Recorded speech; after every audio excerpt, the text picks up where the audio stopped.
आशा करता हूं कि आप सभी लोग अच्छे होंगे। अभी तक जो हमने अभी तक पढ़ा है उसमें वर्णमाला के बारे में जो है कुछ जानकारी आपको दी गई थी, जिसमें हमने जो है वर्ण विच्छेद तक की बात पूरी कर ली है। और शब्दकोश के क्रम में जो है शब्दकोश में जो है वर्णों का क्रम क्या है, शब्दों का क्रम क्या है, उस पर चर्चाएं हो चुकी हैं। लेकिन अब जो है आगे की जो कक्षा है उसमें से लगभग 2 से 3 क्लास आपके पास ऐसे रहेगी इस क्लास को लेकर के, जिसमें हम बात करेंगे कि स्वर और व्यंजन का उच्चारण स्थान कहां से होता है, यानी कि वर्णों का उच्चारण स्थान, इस पे बात करेंगे। लेकिन उससे पूर्व यह जान लेना आवश्यक है कि वर्णों का जो उच्चारण स्थान है वो किन के आधार पर है, किन आधारों पर उसको बांटा गया है, कैसे बांटा गया है।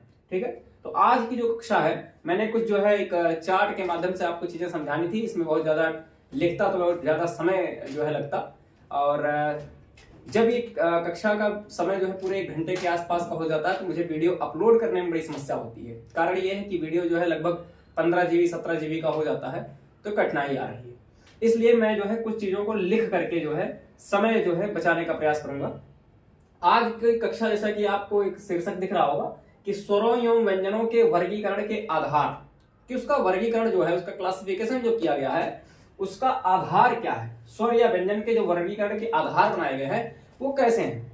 दूसरी बात कि स्वरों एवं व्यंजनों का जो वर्गीकरण का आधार है, इसको हम सीधे सीधे यह भी कह सकते हैं ध्वनियों के वर्गीकरण का आधार, ध्वनियों के वर्गीकरण का आधार। ठीक है, स्वर या व्यंजन जो भी है वो एक प्रकार से ध्वनि ही है जो हमारे कंठ से निकलती है।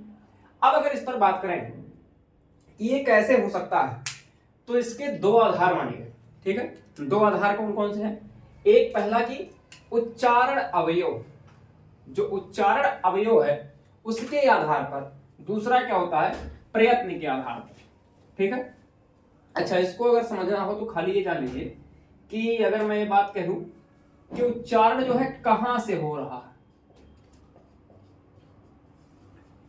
और इसमें कह सकते हैं कि उच्चारण जो है कैसे हो रहा है।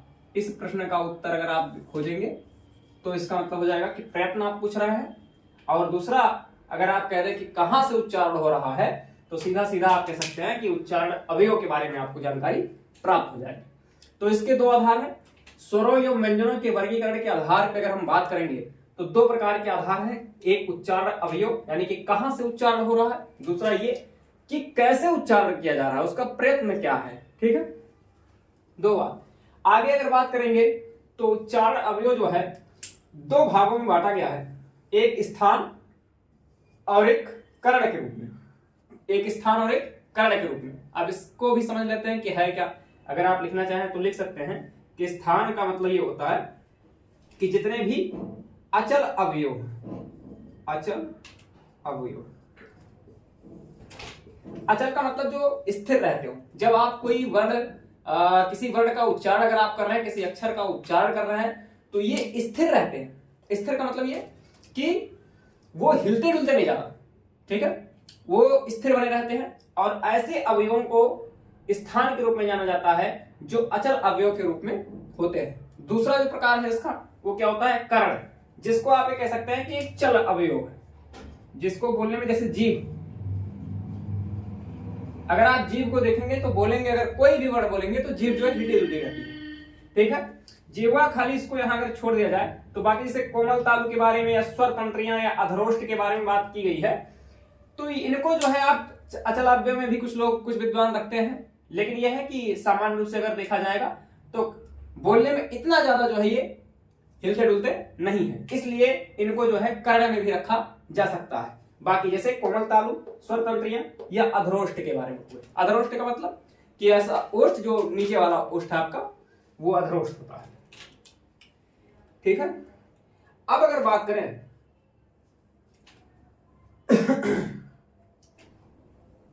अभी हम जो है बात कर रहे थे कि स्थान और कर्ण के बारे में। अब इसमें अगर देखेंगे तो आपका स्वर यंत्र मुख हो जाएगा, एक कंठ हो जाएगा, तालु का मतलब कठोर तालु से है, और मूर्धा या दंत, ये सब जो है स्थिर रहने वाले कण है। बाकी इनको हिलने वाले में भी रखा, जैसे अधरोष्ट जो है ज्यादातर अगर आप देखेंगे नीचे वाले होठ तो हिलते डुलते रहते हैं, लेकिन कुछ विद्वान जो है इसको अचल अवयव में भी रख देते हैं। ऐसे ही स्वर तंत्रियां हैं और कोमल तालु है, इनको अभी जो है आप जो है कर्ण में रखते हैं। बाकी जिह्वा को छोड़ करके अगर पूरी बात निष्कर्ष के रूप में अगर मैं बात कहूं, कंक्लूजन के रूप में बात कहूं, तो जिह्वा को छोड़ करके जितनी भी चीजें आपको देख रही हैं उन सबको अचल अव्यय में रखा जा सकता है। लेकिन ये जो आपको दिख रहे हैं इधर जो मैंने रखा है अचल अव्यय में, ये तो हमेशा अचल में ही रहेंगे, ठीक है।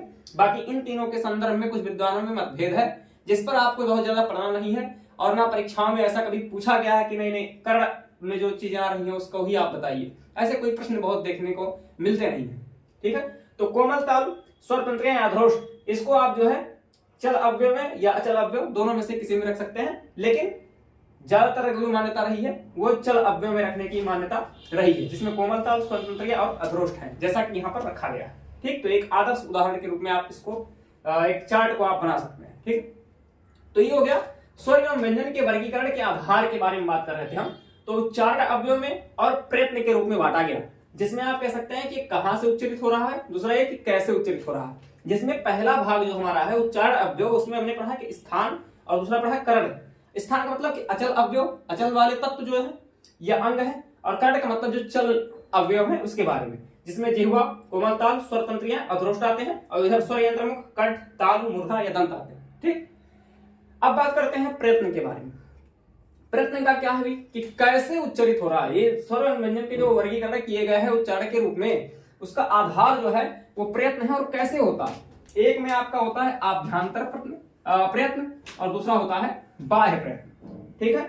देखो, आभ्यंतर का मतलब होता है कि मुख के भीतर जो चीजें उच्चरित की जा रही हैं उसमें। अब इसमें कहां से कहां तक होगा, ये लगभग ये ओष्ठ से कंठ तक की बात हो रही है, पूरा ओष्ठ से कहां तक, कंठ तक की बात हो रही है।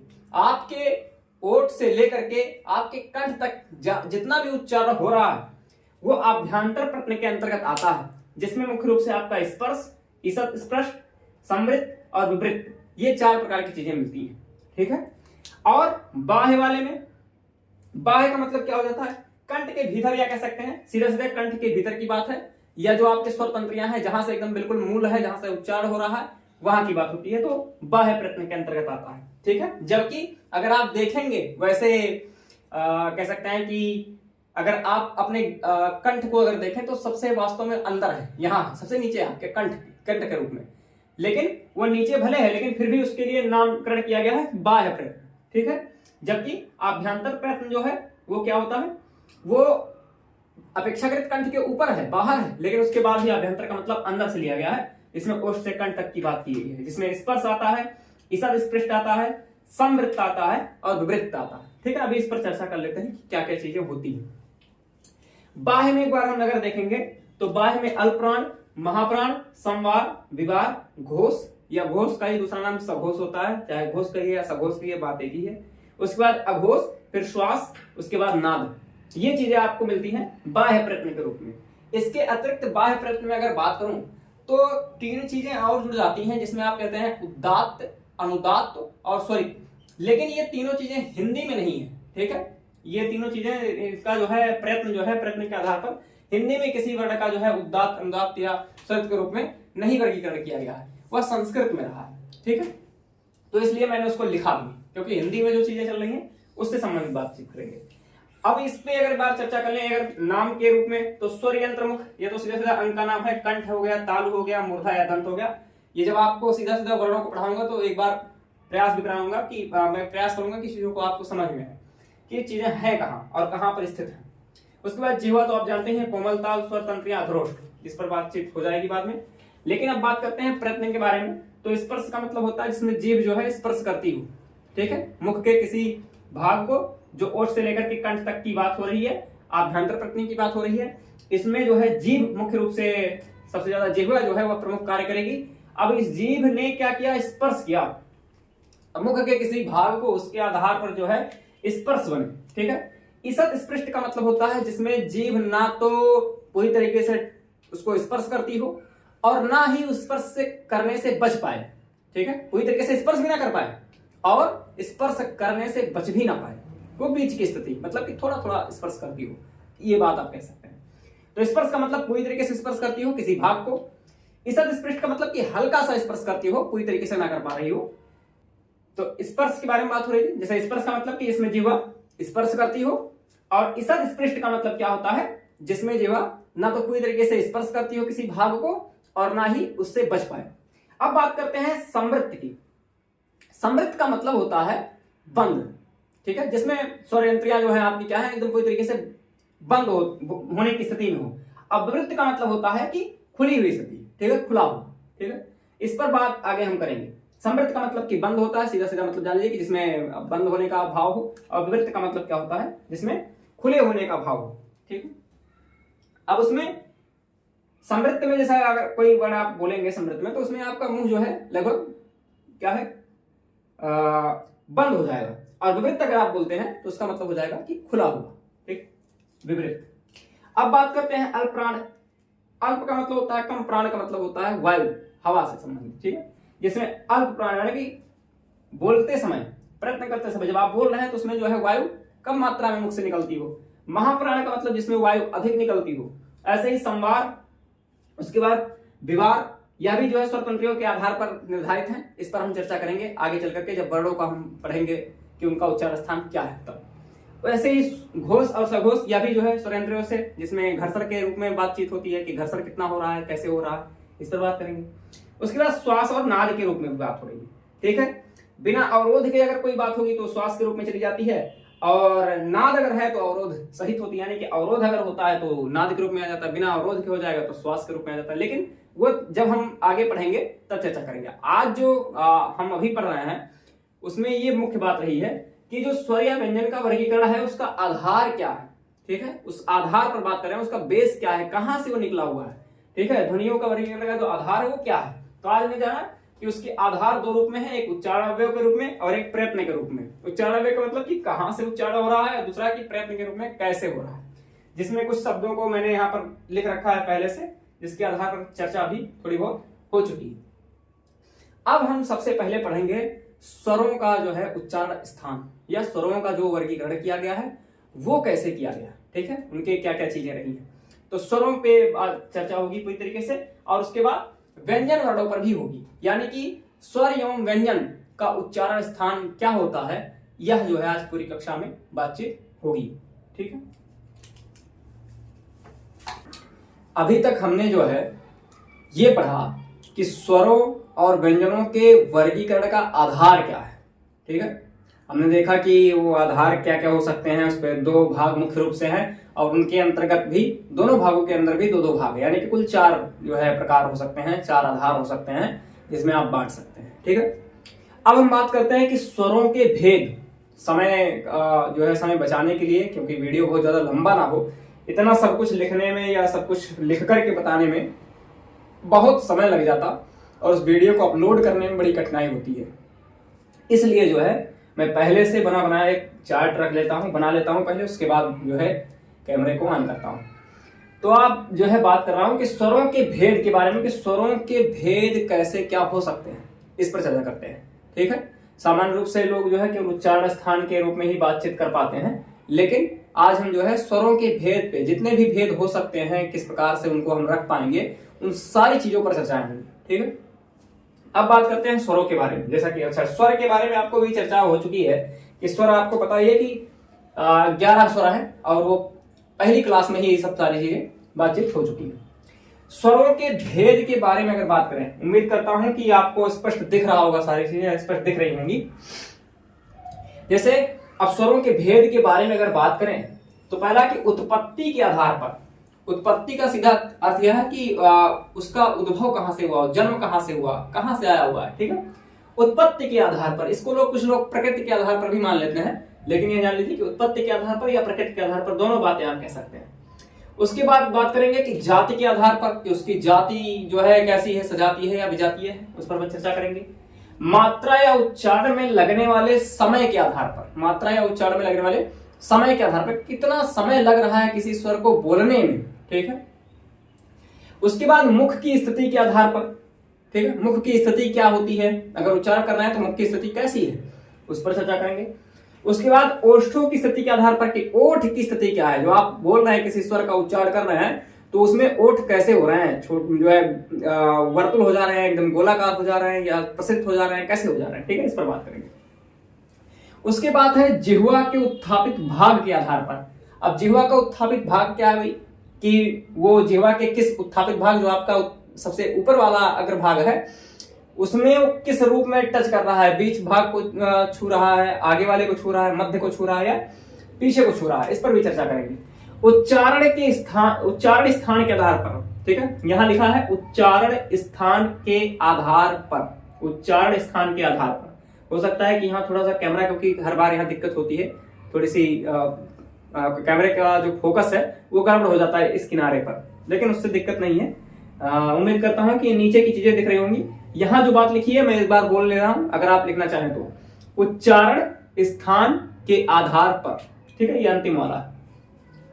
तो ये इतनी बातें हो गई, यानी कि अगर स्वरों का हम भेद करें, स्वरों के प्रकार देखें, स्वरों के अलग अलग रूपों को देखें, तो किस रूपों में हम रख पाएंगे। तो पहला तो ये हो गया उत्पत्ति के आधार पर, जाति के आधार पर, मात्रा उच्चारण के आधार पर, मुख की स्थिति के आधार पर, ओष्ठों की स्थिति के आधार पर, जिह्वा के उत्थापित भाग के आधार पर और उच्चारण स्थान के आधार पर। इतनी बातें हुई। इसके अतिरिक्त भी 2-3 है, लेकिन जगह ना होने के कारण मैंने इतनी ही चर्चा की है। अभी मैं उसको एक साथ लिख दूंगा, वो ज्यादा क्लिष्ट चीज है नहीं, अभी एक साथ जब इसको मिटाऊंगा तो सीधा सीधा लिख दूंगा कि क्या चीजें और बच रही है, जो बच रही है उस पर। अब देखो, अब उत्पत्ति के आधार पर बात करें तो पहला हो जाता है आपका कि मूल स्वर। मूल स्वर क्या है? मूल स्वर का मतलब ये होता है कि ऐसे स्वर जो किसी दूसरे स्वर की सहायता से नहीं बने। अगर आप लिखना चाहें तो लिख सकते हैं, ऐसे स्वर जो किन्हीं अन्य स्वरों की सहायता से नहीं बनते हैं उन्हें मूल स्वर कहा जाता है।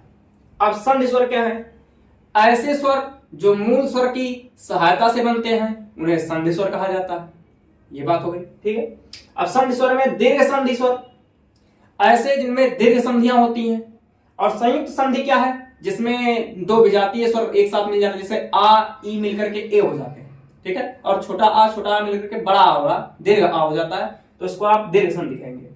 अब अगर देखें वर्णों में कि कौन कौन से वर्ण ऐसे हैं, कौन कौन से ऐसे स्वर हैं जो मूल स्वर में आते हैं। मूल स्वर में आपके केवल और केवल एक आपका ये आ ई उ और री आ जाता है। आ उ ई और री आ जाते हैं, ये आपके मूल स्वर हैं। अब बात करें अगर तो संस्कृत की बात करें तो लृ भी एक स्वर आ जाता है, जिसमें संस्कृत में अगर बात करें तो लृ आता है, लेकिन ये आपको नहीं पढ़ना है अभी, कारण ये कि संस्कृत नहीं हिंदी है। और लृ के लिए ही जो है सवर्णी मानने के लिए, सजातीय मानने के लिए जो है कात्यायन ने एक सूत्र लिखा था कि री लृ वर्णयो मिथा सामडम वाच्यम, लेकिन वो उस पर चर्चा नहीं करते हैं, वो संस्कृत की बात है। तो अगर मूल स्वर की बात करें तो कौन कौन से भाई? आ ई उ और री, ये चार आपके क्या है? मूल स्वर है, ठीक है। संधि स्वर की बात करें, संधि स्वर की बात करेंगे तो आपके दीर्घ संधि और एक संयुक्त संधि के रूप में। संधि स्वर में, संधि स्वर का मतलब मैंने बताया भी, एक बार अगर आप लिखना चाहें तो लिख भी सकते हैं कि ऐसे स्वर जो मूल स्वरों की सहायता से बनते हैं, उनके योग से बनते हैं, ऐसे स्वरों को संधि स्वर कहा जाता है। अब दीर्घ संधि स्वर से जो वर्ण बनते हैं, जो स्वर बनते हैं, वो दीर्घ आ, दीर्घ ई और दीर्घ उ, ये 3 बनते हैं। और संयुक्त से ए आए ओ औ, ये 4 बन जाते हैं। कौन कौन? ए आए ओ और औ, ठीक, तो ये 4 हो गए। तो मूल स्वर, संधि स्वर, ये दोनों बातें उत्पत्ति के आधार पर, स्वरों की उत्पत्ति कहां से हुई उस पर चर्चा हो चुकी। अब बात करते हैं जाति के आधार पर, कि जाति के आधार पर स्वरों का क्या है मामला। सजातीय या सवर्ण। सजातीय का मतलब होता है, सजातीय स्वर या अगर सजातीय स्वर के बारे में बात करें तो इसका मतलब होता है कि जिसमें उच्चारण स्थान के आधार पर चीजें सेम होती हैं, उनका उच्चारण एक जैसा होता हो, एक जगह से होता हो, एक स्थान से होता हो, इसके आधार पर कहा जाता है, ठीक है। केवल दिखने में या लिखने में ना लगे, उसका उच्चारण के आधार पर बातचीत हो। हालांकि उसके उच्चारण होने के कारण लिखने में भी सेम दिखने लग गए हैं, जैसे आ ई उ, ये 3 ही आपके क्या है? सजातीय या सवर्ण माने गए, ठीक है। री का कोई मेल हो ही नहीं पाया, तो नहीं तो अब अगर संस्कृत में जाएंगे तो री का जो सजातीय हो जाता है वो तो री ही हो जाएगा, ये भी सजातीय हो जाएगा, और या लृ भी हो जाएगा, ये संस्कृत में होता है, लेकिन आपको उसमें नहीं जाना, ठीक है। अब यहां अगर बात करें सजातीय की, तो अब यहां अगर दूसरे तरीके से बात करें तो यहां दीर्घ हो सकता है, यहां लघु हो सकता है, या दोनों दीर्घ हो सकते हैं, दोनों लघु भी हो सकते हैं, उसमें कोई दिक्कत नहीं है, ठीक है। तो दोनों लघु हो जाए, दोनों दीर्घ हो जाए, पहला लघु दूसरा दीर्घ हो जाए, या दूसरा लघु हो जाए पहला दीर्घ हो जाए, या दूसरा दीर्घ हो जाए या पहला दीर्घ हो जाए। मतलब 4 स्थितियां हो सकती हैं। उन चारों स्थितियों में कुछ भी हो जाए, दीर्घ दीर्घ हो जाए, दीर्घ लघु हो जाए, लघु दीर्घ हो जाए, या दोनों लघु हो जाए, चारों स्थितियों में सजातीय कहलाएंगे वो। ठीक है, जैसे अ ई उ ऊ। तो ये 3 स्थितियां हैं। इसके अलावा जो है आप बना सकते हैं, उसके हर प्रकार के जो है 4 स्थितियां बन सकती हैं। तो इसमें आप आदि कर लीजिए, जैसे आप समझ जाएंगे कि सजातीय या सवर्ण किसे कहा जाता है। ठीक, अब बात करते हैं विजातीय या अवर्ण की। और एक बात ध्यान रखिएगा, जब आप संधि पढ़ेंगे तो संधि में सजातीय यानी कि सवर्ण जो है शब्द प्रयोग होता है। जिसमें दीर्घ संधि आप पढ़ेंगे तो दीर्घ संधि में केवल और केवल सजातीय पदों का ही प्रयोग होता है, सजातीय शब्दों का ही वर्णों का प्रयोग होता है। ठीक है, विजातीय या इसी को अवर्ण कहते हैं, विजातीय या अवर्ण। जैसे आ और ई ये एक दूसरे के मतलब कि एक जैसा उच्चारण स्थान नहीं है, एक जैसे जो है उच्चरित नहीं हो पा रहे हैं, तो इसलिए इनको विजातीय कहा गया या अवर्ण कहा गया। अब जैसे अगर बात करें आ ई उ ई आ ई, ठीक है, इसके अतिरिक्त जो है उ आ या ऐसे बहुत सारे वर्ण जो है एक जैसे, बस इनके अतिरिक्त ना, मैं इसके अलावा ना हूं, इसके अलावा जो है, माफ कीजिएगा, इसके अलावा जो है, जैसे मैं सजातीय वर्ण का कह रहे हैं तो जैसे आ ई उ ऊ, अगर इस चर्चा है इसको छोड़ करके बाकी जितने भी आ रहे हैं, इसके अतिरिक्त जितने भी आएंगे वो सभी क्या हो जाएंगे, विजातीय हो जाएंगे, या उसी को आप कहते हैं अवर्ण। अब बात करते हैं मात्रा या उच्चारण में लगने वाले समय के आधार पर। मात्रा या उच्चारण में लगने वाले समय के आधार पर। अब मात्रा या उच्चारण में लगने वाले समय के आधार पर क्या बात होगी भाई? जैसे ह्रस्व स्वर, मात्रा या कह सकते हैं, पहली बात समझिए कि मात्रा या उच्चारण में लगने वाले समय का मतलब क्या है। जैसे अगर कोई वर्ड आप बोल रहे हैं तो उसको बोलने में लगा हुआ समय या कालमान जो होता है वह आपका मात्रा या उच्चारण में लगने वाले समय उसको कहा जाता है, उसी को आप मात्रा कहते हैं। तो उसमें आप कहते हैं ह्रस्व स्वर। ह्रस्व का मतलब इसी को आप लघु भी कह देते हैं, इसी को आप कहते हैं लघु। ठीक है, और दीर्घ इसको कहते हैं और इसी को आप गुरु भी कह देते हैं। ठीक, ह्रस्व का मतलब जैसे आ ई उ री, जितने भी आपके मूल स्वर हैं वो सभी ह्रस्व होते हैं। जितने मूल स्वर अभी आप यहां पर के आए हैं वो चारों क्या हो जाएंगे, आपके ह्रस्व स्वर हो जाएंगे। इनकी मात्रा एक होती है, ऐसी गणना की जाती है, एक मात्रा इनकी गिनी जाती है। ठीक है, जैसे इनको बोलेंगे आप अ ई उ री, तो ये खाली थोड़े टाइम लग रहा है इसमें बोलने में। इसको दीर्घ अगर कहेंगे तो आ ई उ ऐसे आप बोलेंगे, ए ऐ ओ औ ऐसे बात करेंगे। ठीक, तो दीर्घ का मतलब यह है जिसमें लगभग 2 मात्रा का समय लगता हो या इनसे दोगुना समय लगता हो बोलने में, उच्चारण करने में। तो ये सामान्य सी बात है, इसमें बहुत ज्यादा कठिनाई नहीं होनी चाहिए आपको ये समझने में। ठीक है, तो ये आ ई उ ए ऐ ओ औ ये आपके क्या हो जाएंगे, दीर्घ स्वर हो जाएंगे। और इनकी जो मात्रा काउंट होती है वो 2 होती है, जिसको आप ऐसे अंग्रेजी के अक्षर के जैसा दिखाते हैं और लोग को एक खड़ी पाई के जैसा दिखाते हैं, एक के जैसा दिखाते हैं। ठीक है, तो ये दीर्घ स्वर कहलाए, ये ह्रस्व स्वर कहलाए। एक और स्वर की चर्चा जरूर होती है, लेकिन हिंदी में अब जो है उसकी कोई मान्यता है, रह नहीं गई है, जिसको आप कहते हैं प्लुत स्वर, जिसमें इन दोनों से अधिक समय लगता हो उसे प्लुत स्वर कहते हैं। लेकिन हिंदी में उसका प्रयोग नहीं, जैसे कुछ शब्द जैसे ओम आप कहते हैं, ठीक है, तो वो संस्कृत में है, हिंदी में इसकी अभी कोई मान्यता यहाँ पर है नहीं। ठीक है, स्वरों को लेकर के। ठीक है, तो ह्रस्व स्वर, दीर्घ स्वर। लेकिन आप ये जानते रहिए कि एक प्लुत वाला भी मामला है, क्योंकि संस्कृत से ही ये सारी चीजें निकल करके आ रही हैं, तो उसको भी आप जानेंगे तो ठीक रहेगा। उसको लिखने के लिए भी कभी कभी बीच में 3 बना दिया जाता है। ठीक है, तो ये प्लुत का मामला हो गया, लेकिन मुख्य रूप से खाली आपके ह्रस्व दीर्घ ही है। अब बात करते हैं मुंह, जो है आपके मुख की स्थिति, जो आपका मुंह है जिसको आप मुख कहते हैं शुद्ध रूप में, तो मुख की स्थिति के आधार पर कैसे बात करेंगे। मुख की स्थिति का क्या है मामला भाई? देखिए, समृद्ध, अर्ध समृद्ध, अर्धविवृत और विवृत। मैंने एक बात बताई थी अभी थोड़ी देर पहले कि समृद्ध का मतलब होता है बंद और विवृत का मतलब होता है खुला। तो अब ये मान लीजिए कि बंद है, अब इसी से आप नीचे स्टेप पे जो चीजें लिखी हुई है एकदम चरणबद्ध लिखी हुई है।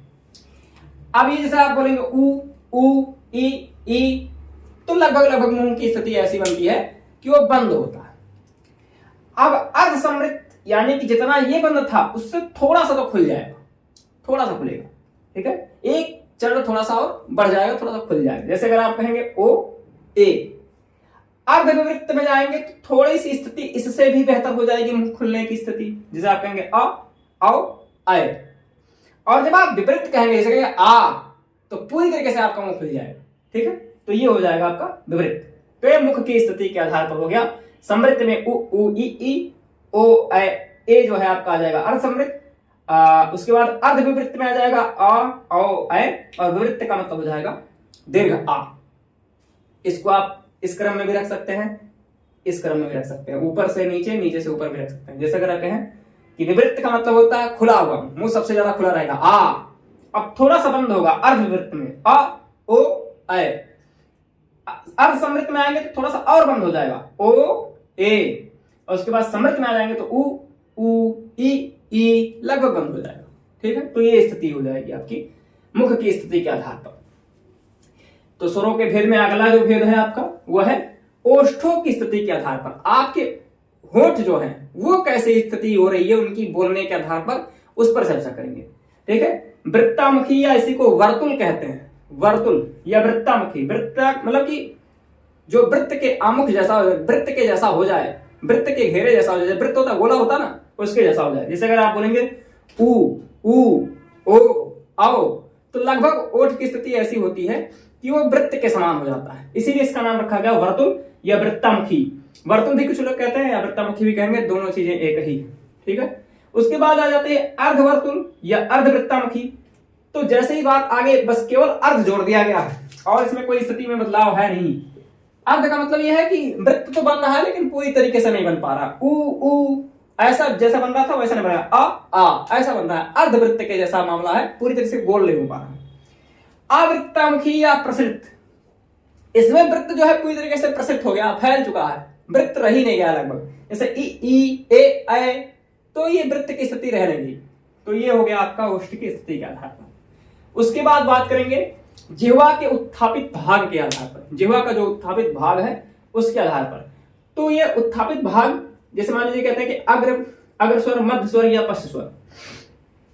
कहा गया कि मुख्य रूप से जो आपका आ है वह उसको आप केंद्र में रख लीजिए, ठीक है, आप उसको केंद्र में रख लीजिए।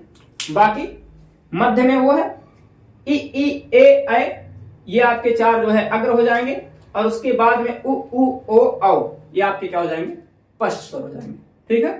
तो ये खाली बहुत ज्यादा इसमें कुछ समझने की स्थिति है नहीं। अगर आपसे पूछता है कि अग्र स्वर क्या है, पश्च स्वर क्या है, मध्य स्वर क्या है, तो खाली आपको ये चीजें कंठस्थ होनी चाहिए, ठीक है, याद करना। इसमें बहुत ज्यादा आपके सिद्धांतों को नहीं पूछेगा कि क्यों कहा जाता है, ठीक है, उसमें ज्यादा जाने की आवश्यकता नहीं है। खाली आपको ये चार्ट अगर याद है तो आप सारे प्रश्नों को हल कर ले जाएंगे, ये मुझे पूर्ण विश्वास है, ठीक है।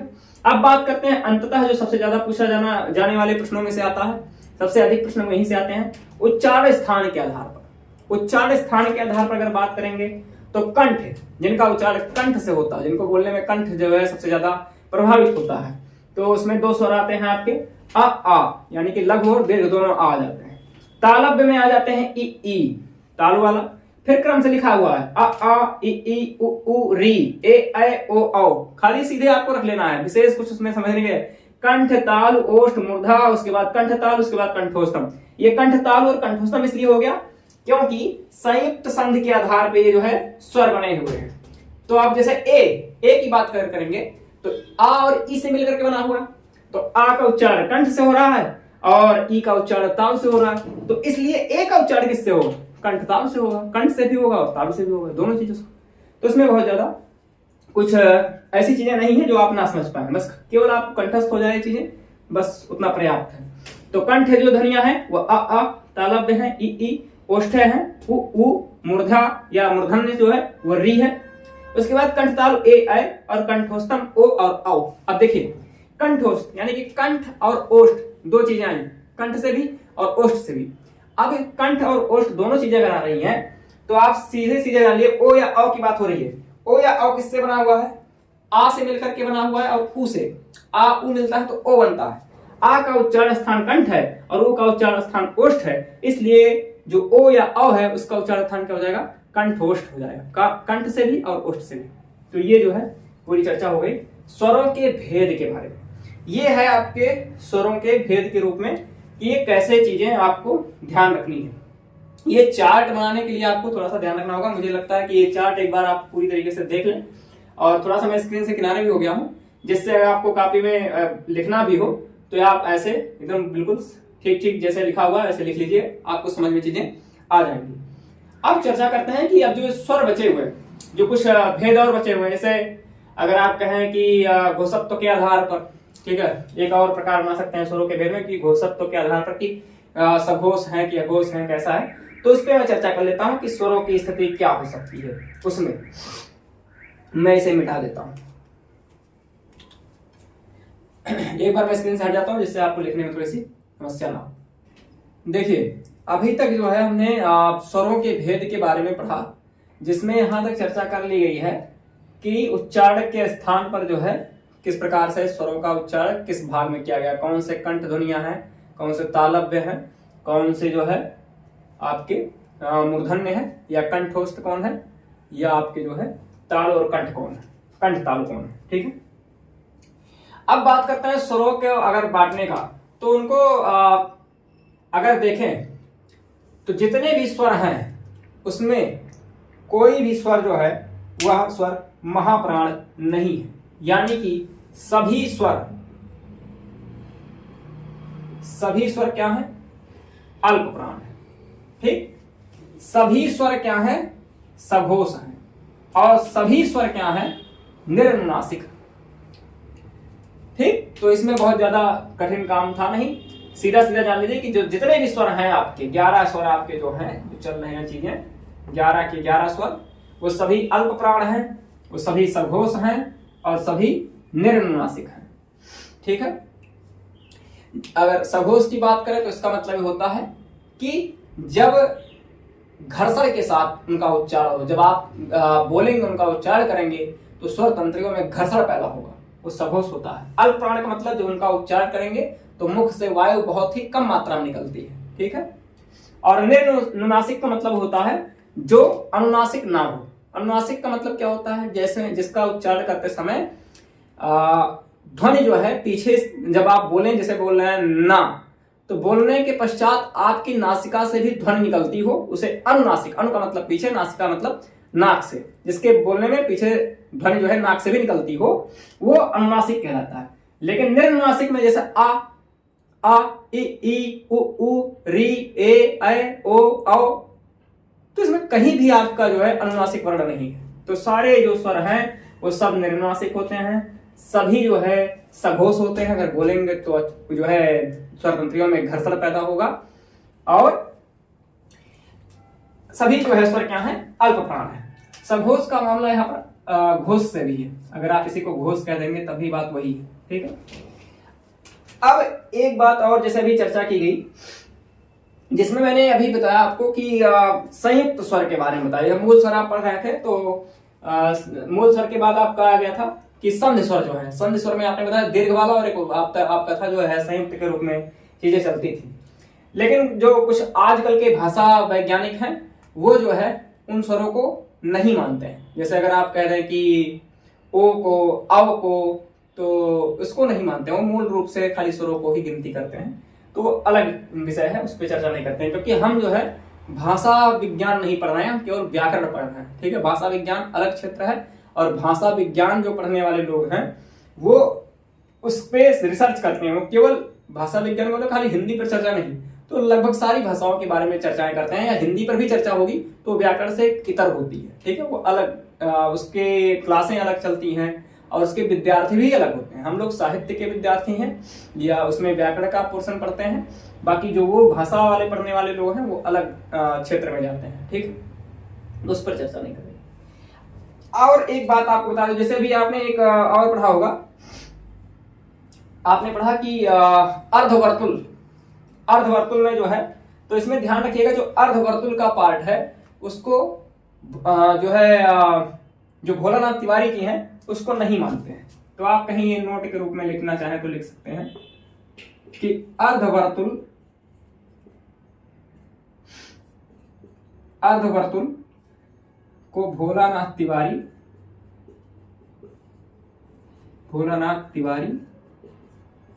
इसको नहीं मानते हैं। ठीक, अर्धवर्तुल को भोलानाथ तिवारी जी नहीं मानते, वो जो है कहते हैं कि अर्धवर्तुल जैसा कोई कुछ है नहीं, जबकि देवेंद्र नाथ शर्मा के अनुसार अर्धवर्तुल है। ठीक है, थोड़ा सा काम उन्होंने क्लिष्ट कर दिया है। तो ये बात हो गई। एक बात और ध्यान रखिएगा, जहां आप नोट करके मैं लिख दे रहा हूं, जो और शेष रह गई है बात, वो ये है कि संस्कृत की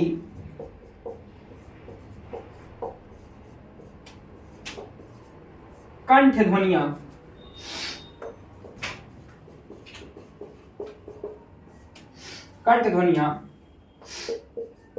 हिंदी में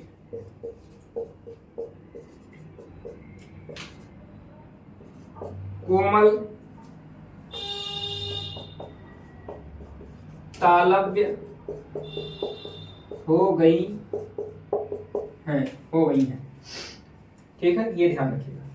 तो संस्कृत की जितनी भी कंठ ध्वनियां रही हैं वो हिंदी में कोमल तालव्य के रूप में हो गई हैं। आगे जब आप व्यंजन पढ़ेंगे, व्यंजनों के भेद पढ़ेंगे या उनका उच्चार स्थान पढ़ेंगे, तो ये चीज जो है थोड़ा सा आपको और क्लियर हो जाएगी। तो आज की जो अभी तक बातचीत हो पाई है वो इस पर हो पाई कि जो स्वरों और व्यंजनों का वर्गीकरण का आधार है, उनके उच्चारण को लेकर के कहाँ से उच्चारण हो रहा है, या जिसमें आप कहते हैं कि उच्चारण स्थान, तो उसके आधार क्या है, उस पर बातचीत हो गई। और दूसरी बात इस पे हुई कि हम जो है स्वरों के भेद के रूप में क्या क्या चीजें देख सकते हैं, स्वरों का भेद क्या क्या है, इस पर चर्चा हुई है। तो अब जो है स्वरों के भेद की बात हो गई, स्वरों के उच्चारण क्या क्या कहाँ से हो रहे हैं, कैसे हो रहे हैं, सघोष कौन से स्वर हैं, अल्पप्राण कौन है, निर्नुनासिक कौन है, या उसके आधार पर जो है अलग अलग भेदों के आधार पर भी बातचीत कर ली कि मूल स्वर क्या है, संयुक्त स्वर क्या है, या अलग अलग प्रकार के स्वरों के बारे में हमने पढ़ लिया। तो आज की कक्षा में केवल हम इतना ही रखते हैं। कल की जो कक्षा होगी उसमें हम व्यंजनों का वर्गीकरण पढ़ेंगे कि व्यंजनों का जो वर्गीकरण है या उनके उच्चारण स्थान क्या है, उनके भेद कैसे कैसे हैं, उस पर चर्चा करेंगे। आज के लिए इतना ही। क्लास देखने के लिए बहुत बहुत धन्यवाद। और फिर वही आपसे निवेदन है कि जितना भी कुछ पढ़ाया जा रहा है उसका जो है रिवीजन भी करते रहिए। दूसरी चीज ये है कि आप नोट भी तैयार करते रहिए। तो ये दोनों बातें ध्यान रखिएगा। बीच में कक्षाओं का थोड़ा सा क्या है कि गैप हो गया, बीच में छुट्टी हो गई 2-3-4 दिन, इधर वीडियो नहीं बन पाया। कारण ये है कि अपनी खुद की व्यस्तताएं इतनी हो गई हैं कि वीडियो निरंतर, उस बीच में 2-3 दिन गैप हो गया, पढ़ नहीं पाया। लेकिन आज से जो है फिर ये चीजें निरंतर रखने का प्रयास रहेगा। और बाकी अपने मित्रों को भी समझा दीजिए या बता दीजिए, अगर आपको चीजें समझ में आ रही हैं तो आप अपने मित्रों तक भी पहुंचा सकते हैं, बांट सकते हैं। बहुत ज्यादा मेरी जो है प्रचार करने की प्रवृत्ति तो है नहीं, लेकिन यह है कि अगर आप दूसरों तक पहुंचाएंगे तो मुझे अच्छा लगेगा। ज्यादातर लोग अगर पहुंच पाएंगी, चीजें ज्यादातर लोगों के पास पहुंचेंगी तो ज्यादा बेहतर बात है। तो आज की कक्षा यहीं तक रखते हैं। बाकी अगर किसी को कोई समस्या हो तो आप कमेंट बॉक्स में लिख दीजिएगा, या ईमेल आईडी दी जाती है, उस पर भी आप प्रश्न भेज सकते हैं। बहुत बहुत धन्यवाद।